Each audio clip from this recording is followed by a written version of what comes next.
Sebentar lagi kita akan merayakan Natal. Natal itu bukan tradisi pagan, Natal itu tradisi sorgawi. Karena yang pertama kali merayakan Natal adalah malaikat. Karena kelahirannya adalah sukacita bagi dunia. Karena dunia telah bersukacita bahwa dia telah lahir, tapi terlebih-lebih lagi dunia bersukacita karena dia telah mati dan hidup kembali. Makanya ayat yang saya ambil, Bapa mengasihi aku oleh karena aku memberikan nyawaku untuk menerimanya kembali. Di dalam satu ayat itu, seluruh tema Injil Mesias itu diberitakan. Karena kasih dia datang, dia lahir. Karena kasih ia mati, karena kasih ia hidup. Maka karena kasih kita dipulihkan di dalam hidup itu. Jadi jangan saya temui di tempat ini Bapak Ibu yang belum sungguh-sungguh percaya kepada Kristus. Sungguh-sungguhlah percaya kepada Kristus. Karena tanpa dia kita bukanlah apa-apa. Cintailah Kristus dengan segenap hatimu. Kristus adalah Raja dan tidak ada suatu apapun di semesta ini di mana Kristus bukanlah rajanya. Dia adalah penguasa segala sesuatu. Kristus berkata dalam Matius 28 ayat 17-18 bahwa segala kuasa di sorga dan di bumi telah diberikan kepadaku. Sang Bapa yang Maha Kuasa itu telah menyerahkan kepenguasaan dan ketuhanan itu kepada Kristus yang adalah firman-Nya. Maka di hari pengadilan kelak, ketika dia menghakimi, dia mengenali dan memeteraikan engkau bahwa ia adalah hakim, tetapi sekaligus adalah pembelamu. Maka tidak ada kebinasaan bagi kita. Dan jangan kecap itu sendirian. Bagikanlah Injil ini. Kita semua dipanggil jadi saksi, bukan? Siapa yang di sini dipanggil berleha-lehalah kau di dunia ini? Bahkan ketika Tuhan menciptakan kita, engkau disuruh dalam Kejadian 1 ayat 28 itu apa?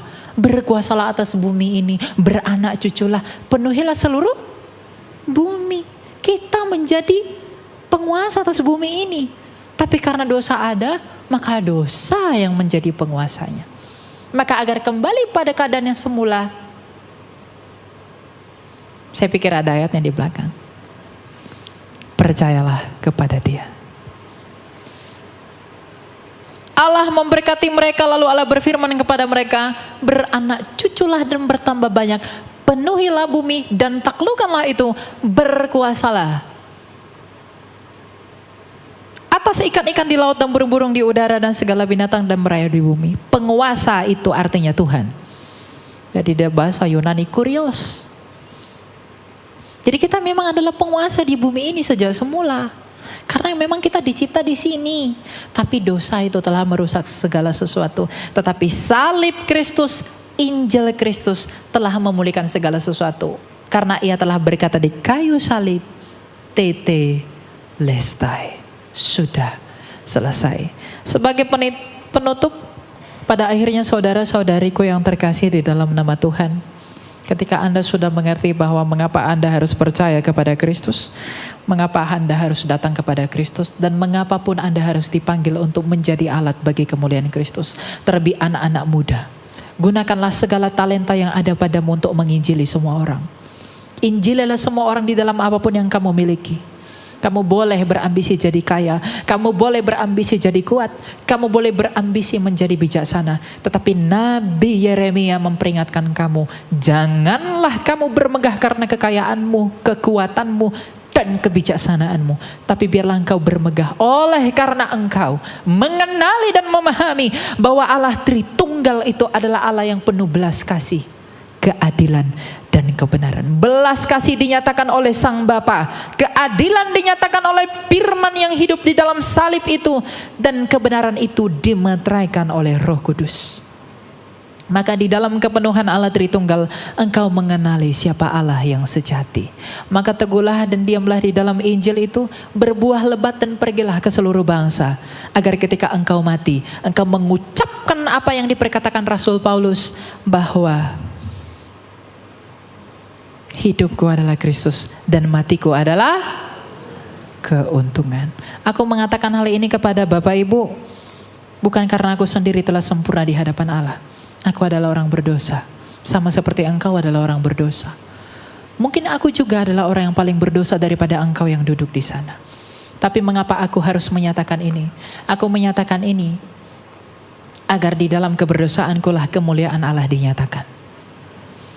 Jikalau ada tertulis bahwa di dalam kelemahan Rasul Paulus kuasa Kristus menjadi nyata, apakah aku tidak dapat mengatakan bahwa di dalam keberdosaanku lah kemuliaan Allah dinyatakan melalui pengampunannya di dalam Injil.